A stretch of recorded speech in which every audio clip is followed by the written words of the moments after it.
Thank you so much, everyone, for being here today. I'd like to begin by acknowledging that we're joining you today from the traditional territory of the signatories to Treaty 7. And I'd also like to acknowledge the Métis people of Alberta, who share a very deep connection with this land. First, let me repeat what I said last evening and thank Jason Kenney for his long service to the people of our country and our province. I know what it's like to be Premier. I know the toll that it takes and the sacrifice that it calls for. And I know that Jason Kenney has experienced both of those things. Today, we are coming before Albertans to talk about our province and the bright future that we can build. And I come with a message to all those Albertans who might have voted for the UCP and now feel let down by their actions and their behavior over the last 2 years. You deserve better. And make no mistake, the drama and the infighting that has plagued this UCP is not over. In fact, yesterday's news is the starting gun for more chaos and more distraction. We have, right now, a caretaker government. We've actually had one for some time now. Months ago, senior UCP leadership left the government on autopilot so they could focus on their leadership campaign. And now, when all of that should have come to a close, we're at the start of yet another. Albertans don't deserve an absentee caretaker government for months and years on end. Albertans, you deserve better. And if you give me the honor of serving as your Premier again, that's exactly what you'll get. Now, our NDP government wasn't perfect, that's for sure. But we provided stable, trusted leadership that put families first. And as a leader, I've learned from the things that we did right in government, and I've also learned from the things that we got wrong. And I've listened carefully to Albertans. And I've worked day and night to build a team that will provide the forward-looking, thoughtful, responsive, pragmatic, and unified government that Albertans need now more than ever. This is one of the things that you told me we needed to do. So I'd like you to take a look at this amazing group of women and men who are just some of the candidates Alberta's NDP will be putting forward to Albertans in the next provincial election. For all of us here, what matters is you, your family, your guarantee of good public health care and good public education, your hope for good paying jobs for you and for your children long into the future right here in Alberta, and your protection from the rising cost of living. You're looking for a team to form a government that acts with integrity, that you can trust to do what's right, and who will work day and night on what matters to you. And I'm here to tell each and every one of you that is the Alberta NDP team that we are forming right here.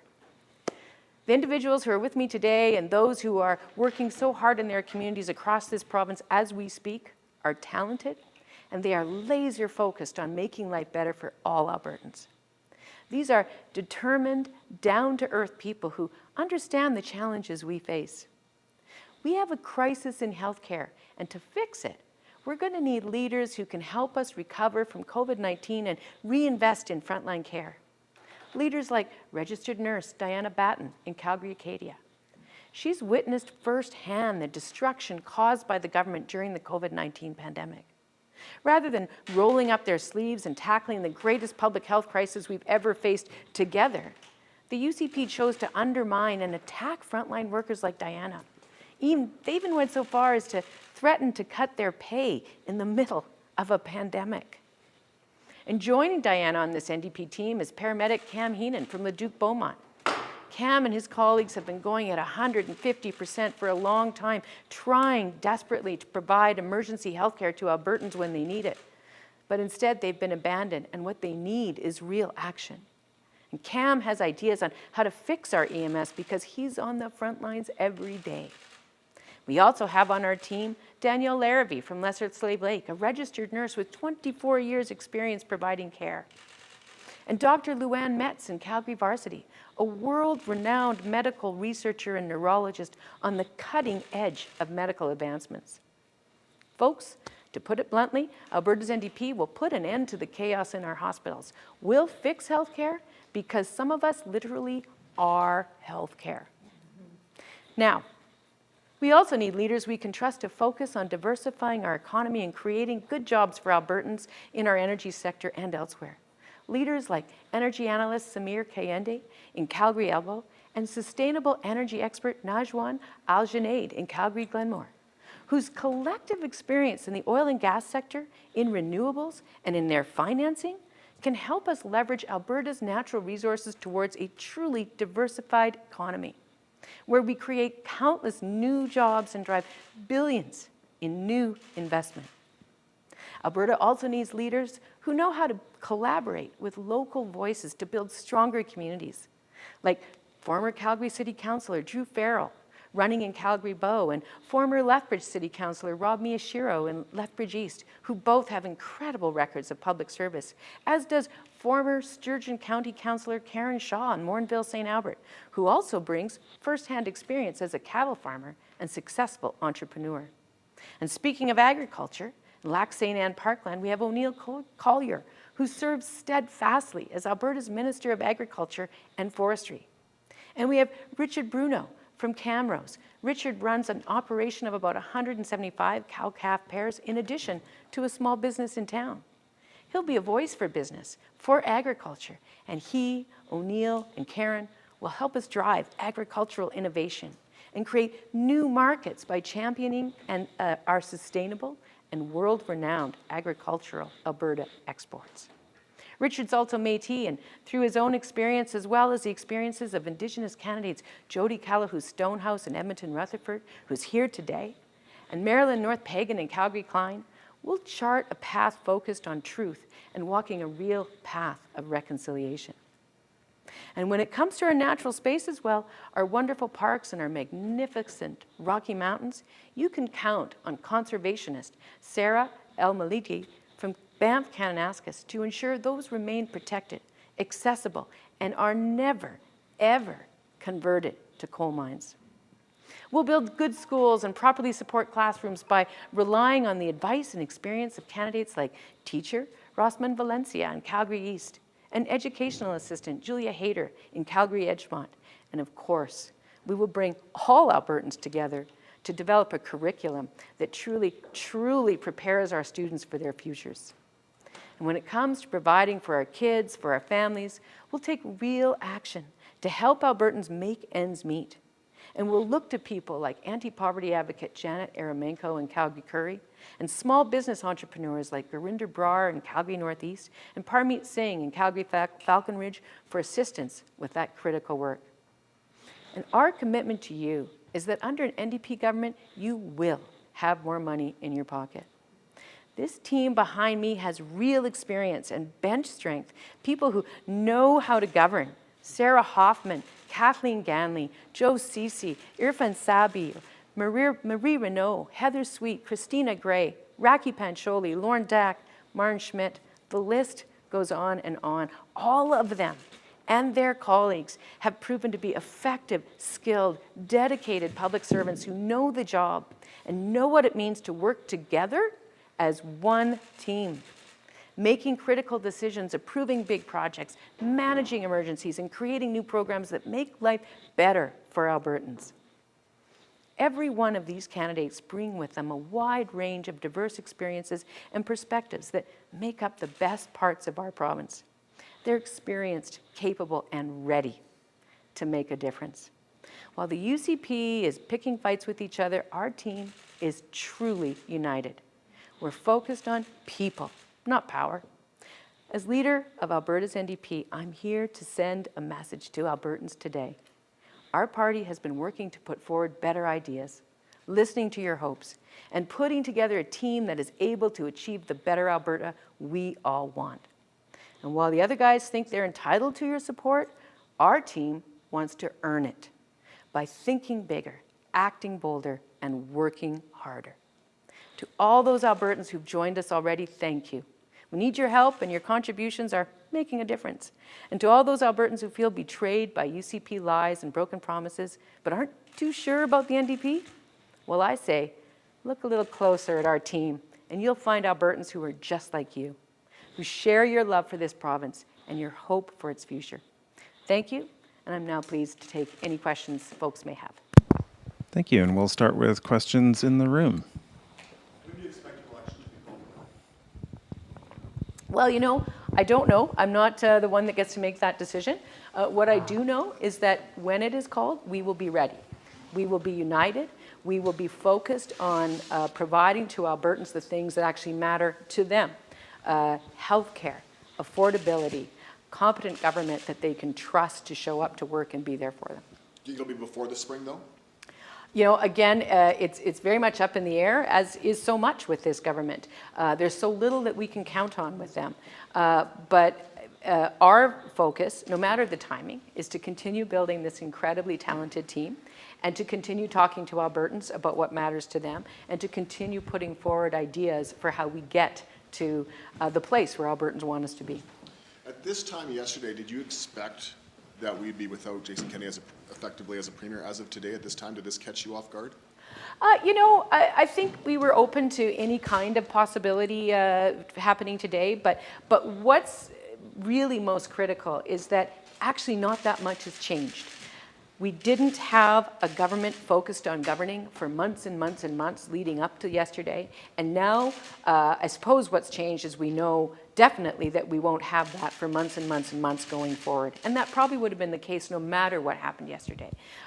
This UCP has been missing in action. They've been absentee, and now they officially have to go into caretaker mode. And what that means is those folks who are seeing their wait times in ER double, who are waiting for an ambulance that never shows up, who are worried about what their kids are going to learn in their classrooms with how many other students at any given time, those folks don't have anybody working for them in the legislature right now. Any other questions in the room? I've got more, but I don't want to.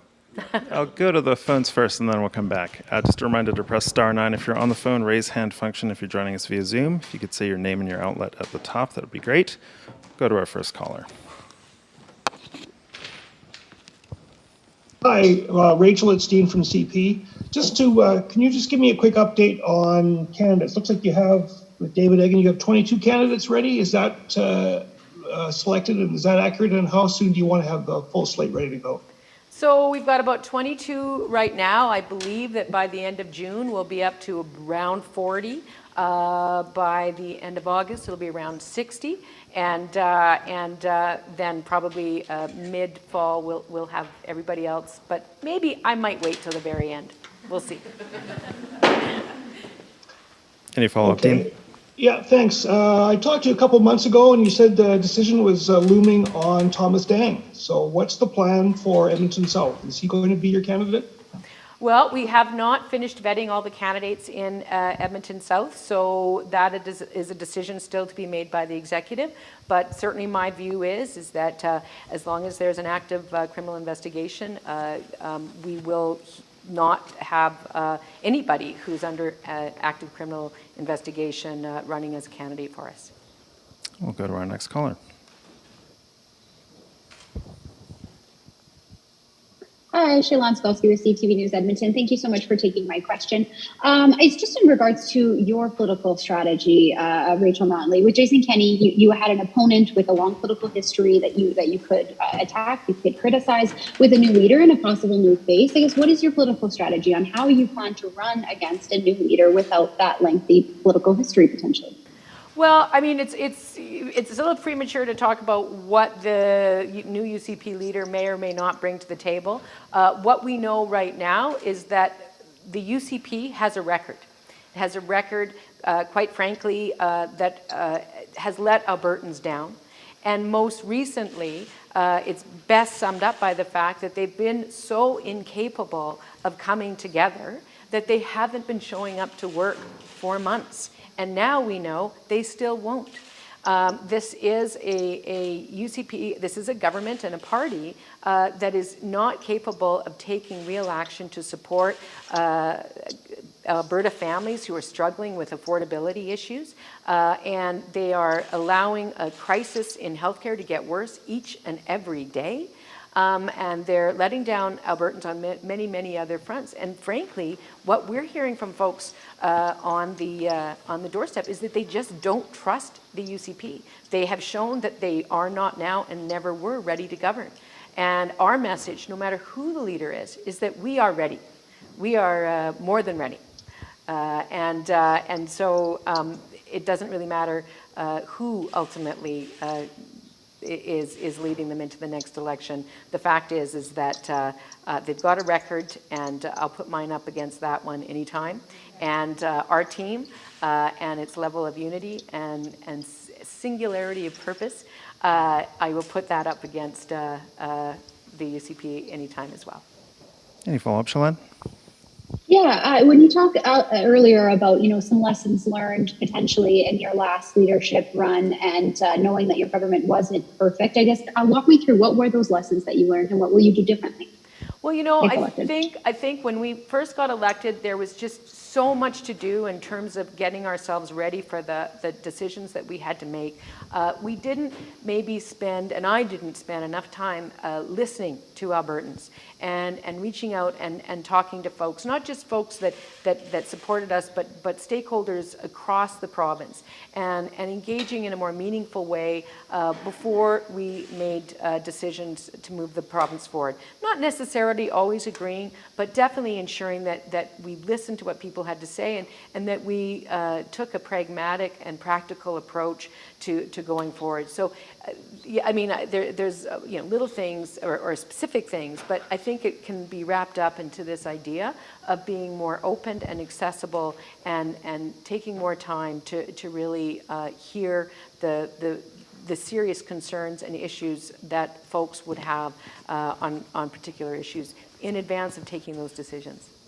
We'll go to our next caller. Hi there, Janet French from the CDC. We've seen that this government has and continues to bludgeon you and your party over the carbon tax. Would the NDP campaign on a provincial carbon tax, and why or why not? For consumers, not tier consumers. I think that the reality is that there is a carbon tax right now. The federal government has done what we always knew that they would do.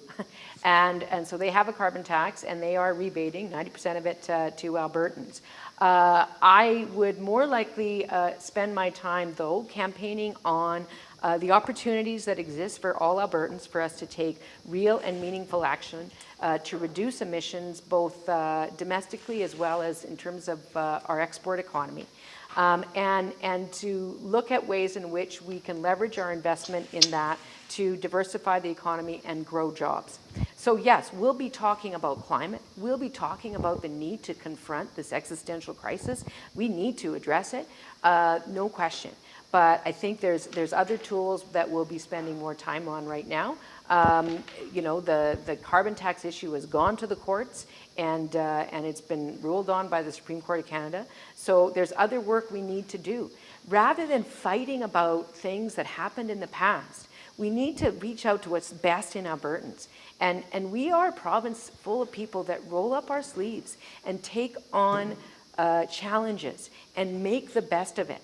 So yeah, sometimes it can be a little bit enticing to sort of hold up and pick a fight on something. But really, at our heart, we're a province that moves past those things and finds the best, most effective way forward. And it's time that we do that. And I think that we can do that. And that's exactly one of those areas where I really want to bring people together and do some make some real progress, but do so in a way that involves as many voices as we can. Any follow-up, Janet? Yeah, I'm just trying to catch up to how your perspective on this has evolved, because your government spent so much time and energy designing a provincial carbon tax, arguing there should be a provincial initiative on this. And now you're telling me you're perfectly fine to have Ottawa impose a carbon tax on us. And that's just, is that so you can deflect blame to Ottawa and say, oh, it's their carbon tax, we have nothing to do with that?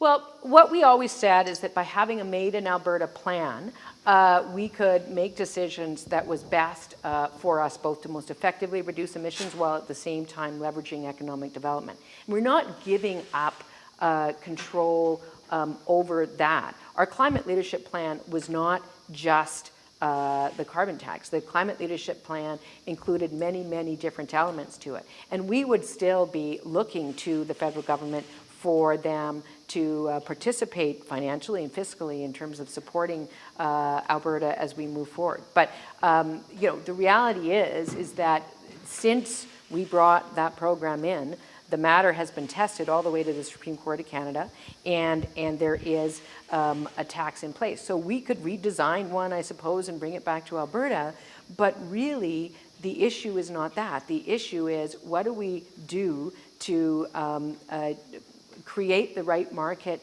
forces and incent the right market forces to reduce emissions? So it's a larger conversation, really. We'll go to our next caller.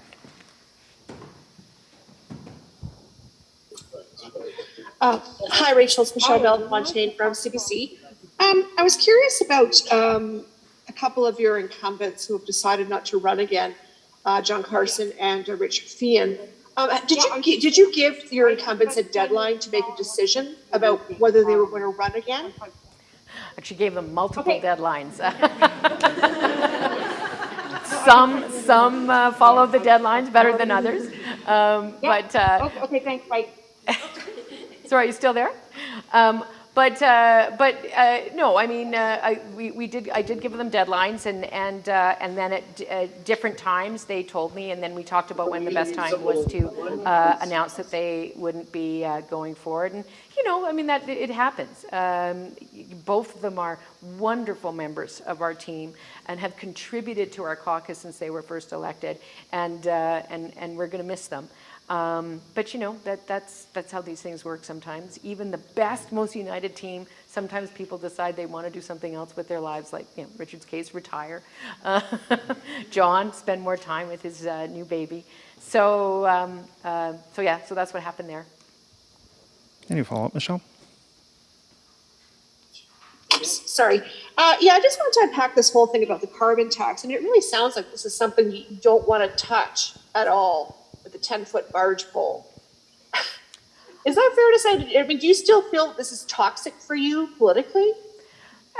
Listen, no. I mean, I think the issue, what I'm saying is that we have all constructively moved along in terms of the work that needs to be done to reduce our emissions.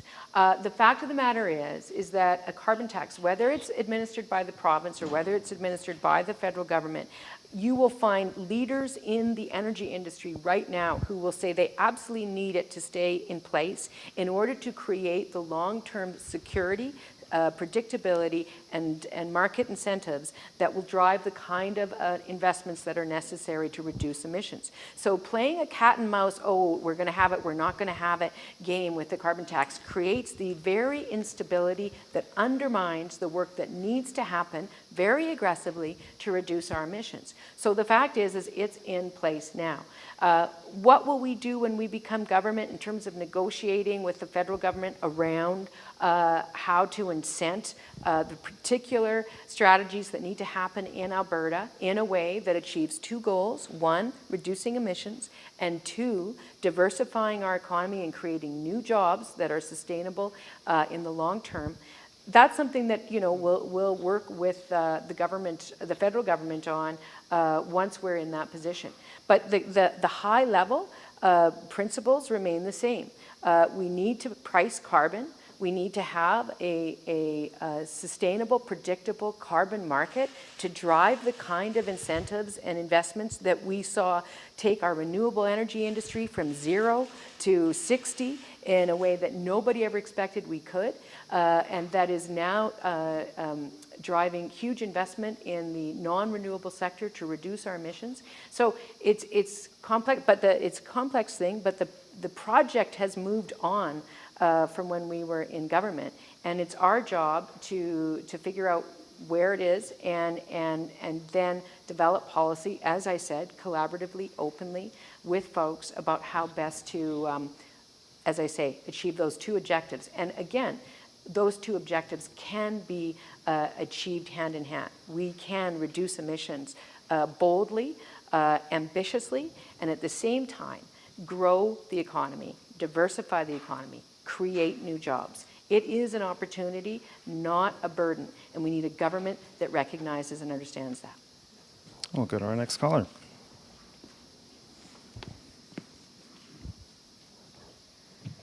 Hi, this is Lisa Johnson from the Edmonton Journal. Thanks for taking my question. I just wanted to follow up on a previous question about Thomas Dang's writing. I'm wondering if you mentioned that the vetting is still ongoing, but presumably if he's under RCMP investigation by the time the vetting is complete, he won't pass that vetting. So I'm wondering if that vetting is being postponed until after the RCMP investigation might wrap up, or is there any deadline on that, or should we expect his writing to be the last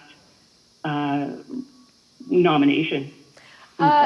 Again, it's very unlikely that it will be the last nomination. It is in part up to the riding executive for when they request that they move forward on the nomination. But as a party, we are moving very quickly to be wrapped up by September, October. So at this point, with all the riding still left to go and all the vetting, and I have to tell you, there's a lot of that going on because there's not a single riding, it seems, in this province that doesn't have 4 or 5 people stepping up to contest the nomination. It's maybe one, there's a few, but it's really quite something. So, I mean, it's just a lot of work. So it's a bit of a, when does the executive put forward the request? There, more than one candidate being interested in that riding, and when does the executive make that decision? As I said, if the investigation is still underway, it is definitely the case that Thomas will not be able to run in the next election for us.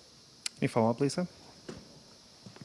Yeah, another follow-up to a previous question. I mean, you've spoken before focusing on the UCP as a group, their track record in government, and that your strategy in an election against them would be similar no matter which one of them was the leader of the party. But what's your strategy, and just to be specific, if an outside candidate like Rona Ambrose or Michelle Rempel-Garner steps up to the plate, does your strategy change at all?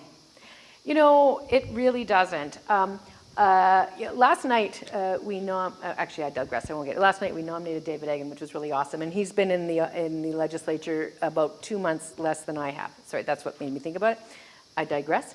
I've been sitting in the legislature since 2008, and I have watched the dynamic between and within the PCs, the Wild Rose, and the UCP. And what I know is that they have, no matter who the leader is, no matter how much of a great white hope that outside leader is going to be, there are just fundamental, when you are a party that's built for power, not for people, when you are a party that's not designed to actually work together to govern in challenging times, this kind of dysfunction will be endemic. It will happen indefinitely. And there is no leader out there that's going to allow that to stop. And if Jason Kenney couldn't do it, quite frankly, I don't think anybody can do it. And I've been watching this not just since the UCP was formed. I've been watching it since I was in the legislature in 2008. And we saw it start with Ed Stelmach. And so that's why our message is clear and simple. We are united. We have a very clear focus on what matters to us. We believe in the value of public service. We are all here because that's what we want to deliver. And we care about our communities, and we care about the people of this province, and we want a chance to try to make life better for all Albertans. And it's simple, but it's true. So that works out well. We'll go to our next caller.